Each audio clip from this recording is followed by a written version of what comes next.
আজকে আমি এই রেসিপিটি রান্না করতে গিয়ে একটা ইনগ্রিডিয়েন্টস দিতে সম্পূর্ণ ভুলে গেছি।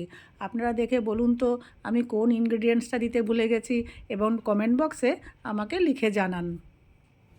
হ্যালো ভিউয়ার্স, আশা করি আপনারা সকলেই ভালো আছেন। আবার চলে এসেছি আমি আপনাদের কাছে একটা রেসিপি নিয়ে। আজকে যে রেসিপিটি বানাচ্ছি সেটা একদম খুব সহজ এবং চেনা রান্না, কিন্তু একটু বানাবো পদ্ধতিটা সম্পূর্ণ আলাদাভাবে। আলাদা পদ্ধতিতে একটা চেনা রান্না বানাবো, তার ফলে কি হবে, স্বাদটা অতুলনীয় স্বাদ।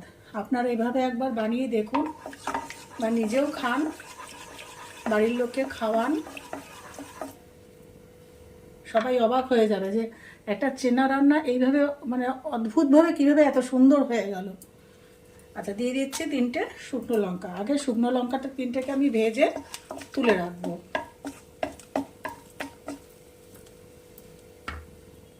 শুকনো লঙ্কাটা ভাজা হয়ে গেছে, আমি এটাকে তুলে রাখবো, তুলে ঠান্ডা করতে দেবো। এইবারে আমি 3টে মিডিয়াম সাইজের পেঁয়াজ কুচি নিয়ে রেখেছি, সেই 3টে ভেজে নেব। এটাকেও আমি লাইট ব্রাউন করে ভাজবো।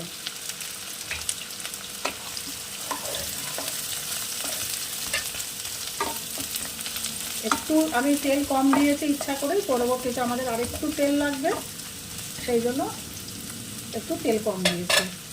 এটাকে আমি হালকাভাবে লাইট ব্রাউন ভাজবো, একদম বেরেস্তার মতন করে ভাজবো না।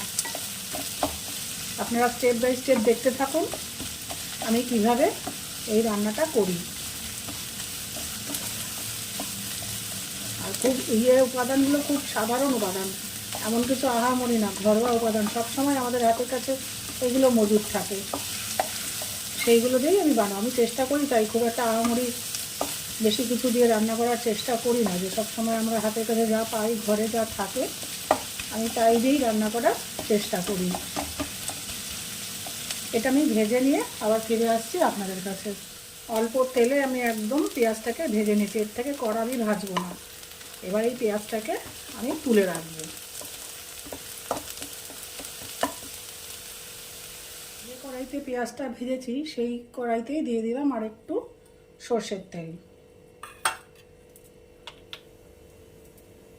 এবার এর মধ্যে আমি দিয়ে দিচ্ছি কিছু চিংড়ি মাছ।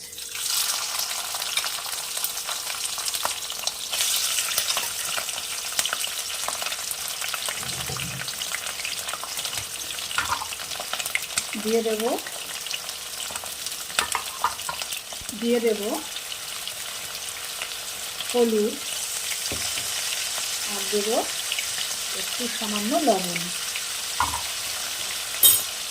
এটা দিয়ে আমি চিংড়ি মাছগুলো ভেজে নেব। আচ্ছা, আমি যে পরিমাণ চিংড়ি মাছ দিয়েছি এর থেকে কম চিংড়ি মাছ দিয়েও কিন্তু এই রান্নাটা করা যায়। একদম অল্প কটা চিংড়ি মাছ দিয়েও করা যায়। আমার কাছে ছিল এ কটা, আমি আর রাখিনি, সব কটাই দিয়ে দিয়েছি। আপনাদের কাছে অল্প পরিমাণ চিংড়ি মাছ থাকলে পরেও সেটা দিয়েও এই রান্নাটা অনায়াসে করা যায়। আমি এটাকে একটুখানি ভালো করে ভেজে নেবো, বেশি কড়া ভাজবো না, বেশি কড়া ভাজলে চিংড়ি মাছ আবার শক্ত হয়ে যায়। চিংড়ি মাছগুলো ভাজা হয়ে গেছে, এর থেকে বেশি কড়া ভাজবো না। এবার আমি এটাকে তুলে রাখবো, তুলে ঠান্ডা হতে দেবো। একবারে নিয়ে নিলাম ভাজা চিংড়ি মাছগুলো ঠান্ডা করে। এর সাথে দেব আমি এই যে ভেজে তুলে রেখেছিলাম শুকনো লঙ্কা, দিয়ে দিলাম শুকনো লঙ্কা আর ভেজে রাখা পেঁয়াজ। এই 3টে আমি একসাথে মিক্সিতে বেটে নেব। আপনাদের হাতে সময় থাকলে আপনারা এটাকে শিলপাটায় বেটে নিতে পারেন। আমি এটাকে এখন মিক্সিতে বেটে একটা পেস্ট তৈরি করে নেব, একটা থিক পেস্ট তৈরি করে নেব। এই যে আমি চিংড়ি মাছ, পেঁয়াজ আর লঙ্কা একসঙ্গে এইভাবে হালকা একটু জল দিয়েছি, দিয়ে একটা পেস্ট করে রেখেছি, রাফলি একটা পেস্ট করে রেখেছি। এবারে আমি এরকম সাইজের কতগুলো পটল নিয়েছি, এগুলোর আমি খোসাটা ছাড়িয়ে ফিরে আসছি। আমি পটলগুলো কেটে নিয়ে ফিরে এসেছি। এই যে আমি পটলগুলোকে 2 পাশ এই যে এইভাবে একটুখানি তেস্তা তেস্তা করে কেটে নিয়েছি।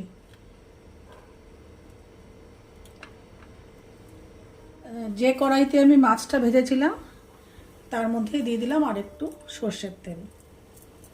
ওই কড়াইতেই আমি ভাজবো। তেল গরম হয়ে গেছে। আগে যেহেতু মাছটা ভেজেছিলাম সেই জন্য তেলটা এরকম ফেনা ফেনা হচ্ছে, তেলটা কিন্তু কাঁচা নেই। আচ্ছা, এবার দিয়ে দিলাম কেটে রাখা পটলগুলো।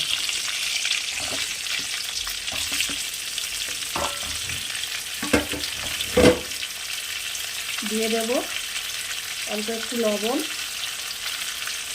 দিয়ে একটুখানি ভেজে নেব। আচ্ছা, সাথে একটু ইয়ে দিয়ে দিই, হলুদ দিয়ে দিই, সামান্য একটু হলুদ দিয়ে দিই। দিয়ে পটলটাকে ভালো করে একটু ভেজে নেব। আপনারা ইচ্ছা করলে কিন্তু অন্য কড়াইও ব্যবহার করতে পারেন। যেহেতু মাছ ভাজার তেলটা ছিল, ওটা নষ্ট করব, ওই কড়াইয়ে সেজন্য ব্যবহার করে ফেললাম। এবার এটাকে আমি একটুখানি ভালো করে, একদম পুরো কড়া করব না, হালকা ভেজে নেব। ভেজে নিয়ে ফিরে আসছি। পটলগুলো সাঁতলানো হয়ে গেছে, এর থেকে বেশি কড়া আর ভাজবো না। এবার এটাকে তুলে রাখবো, কড়া ভাজলে ভালো লাগবে না খেতে আর। এবার এটাকে তুলে রাখবো। পটল ভাজাগুলো তুলে রাখার পর আমি ওই কড়াইতেই, ওই তেলেই ফোড়ন দিয়ে দিচ্ছে একটু আস্ত জিরে, একটা তেজপাতা আমি চিড়ে দিলাম। গ্যাসের ফ্লেম আমি একদম কমিয়ে দিলাম। এবারে দিয়ে দেব 1 চামচ রসুন বাটা,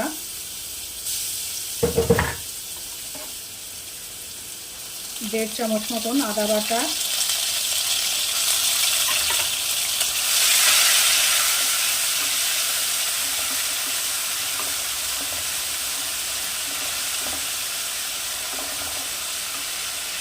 ওই একই কড়াইতে রান্না করছি তো, মাছগুলো ভেজেছি, তাই একটুখানি কালো কালো পোড়া পোড়া ভাব হয়ে গেছে। আপনারা ইচ্ছা করলে কড়াইটা পাল্টে নিতে পারেন, কোনো সমস্যা নেই। আচ্ছা, দিয়ে দেব, আমি একটা বড় টমেটো পেস্ট করে রেখেছিলাম, দিয়ে দেবো টমেটো পেস্ট। এবার গ্যাসের ফ্লেমটা আমি বাড়িয়ে দিলাম।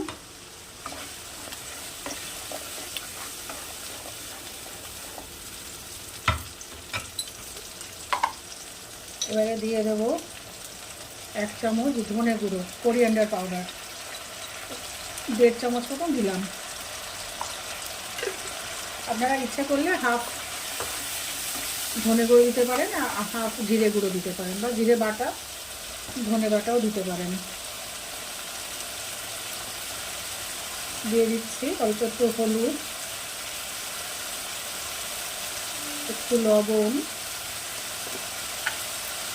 আর দেবো একটু লঙ্কার গুঁড়ো, 1 চামচ মতো দিলাম লঙ্কার গুঁড়ো। এবার এটাকে আমি খুব ভালো করে কষাবো। মশলার কাঁচা গন্ধটা যতক্ষণ না যায়, মিনিট খানেক কষলেই হয়ে যাবে। হাই ফ্লেমে এটাকে মিনিট খানেক আমি কষিয়ে নেব।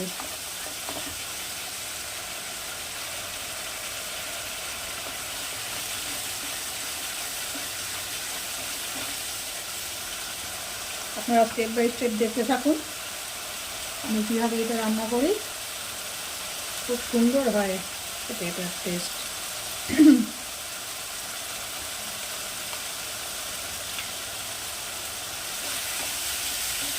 আপনারা কে কীভাবে রান্না করেন, এভাবে কেউ রান্না করেন কি না অবশ্যই আমাকে কমেন্ট বক্সে জানাবেন। এটা তো একটা সম্পূর্ণ ভিন্ন স্বাদের রান্নাটা।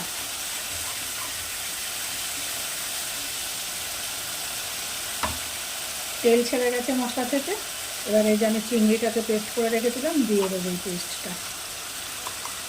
চিংড়ি, পেঁয়াজ আর শুকনো লঙ্কা ভাজা।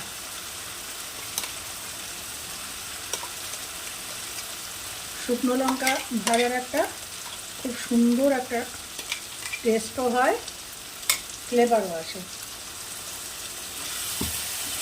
এটাকে কষিয়ে নেব।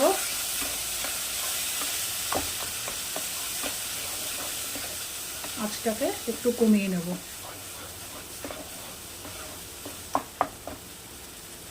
আচ্ছা, এবার এটার গায়ে যে লেগে রয়েছে এটা একটু জল দিয়ে এর মধ্যে দিয়ে দেবো। মাছ অনেকটাই লেগে রয়েছে, মিক্স ইউজ করার কোনো মানে হয় না। এটা ধুয়ে দিয়ে দেবো।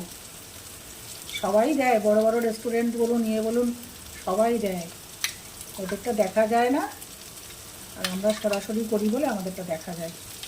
আর কোনো ব্যাপার নেই। দিয়ে দিলাম মিক্সির জার ধোয়া জলটা।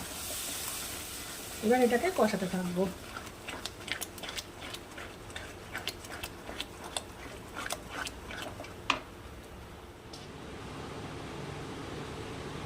মশলাটা এখানে পুরো কষে গেছে। এবারে দিয়ে দেব পটল ভাজাগুলো।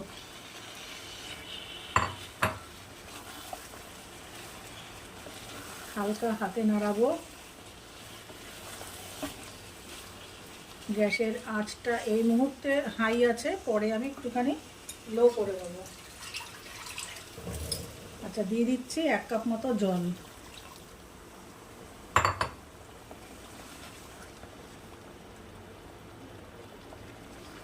ব্যাস, এবার এটা ফুটবে আর একদম গামাখা হয়ে যাবে। পটলটা ভাজাই আছে, একটুখানি ঝোলটা শুকালেই পটল পুরো সিদ্ধ হয়ে যাবে। তারপরে ফিরে আসছি আমরা পরবর্তী স্টেপে। পুরো রান্নাটা হয়ে গেছে, পুরো ঝোলটা শুকিয়ে গেছে। এবার আমি দিয়ে দেবো এর মধ্যে একটু গরম মশলা গুঁড়ো, আর দেব 1 চামচ ঘি দিয়ে এটা নাড়িয়ে আমি সার্ভ করব। একদিন অবশ্যই এটা আপনারা বানাবেন। খেয়ে দেখুন একবার, কি অদ্ভুত চামচটা পড়ে গেল এর মধ্যে। এই রান্না করতে করতে এরকম ছোটোখাটো জিনিস অনেক ঘটে। ফিরে আসছি প্লেটিং করে। সরি, নামানোর আগে আরেকটা জিনিস দিতে হবে, আমি একদম ভুলে গেছি। এটা একদম সবার শেষে নামানোর আগে একটু চিনি অ্যাড করতে হবে। চিনি অ্যাড করে তবে নামাতে হবে।